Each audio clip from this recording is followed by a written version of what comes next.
Hello, everyone. Are you wondering what is an average salary of a construction worker in Bulgaria? Let's explore.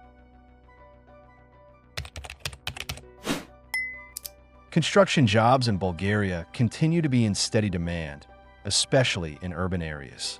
The average annual gross salary for a construction worker in Bulgaria is around $9,600, which comes down to about $800 per month.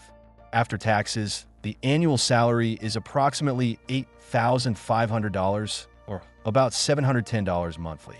Salaries vary regionally.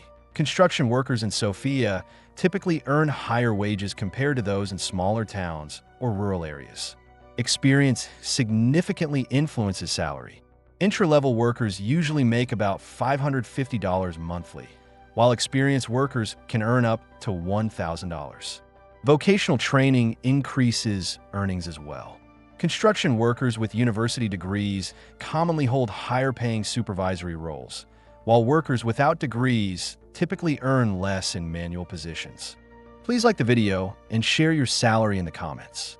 Thanks for watching, and see you next time. Goodbye.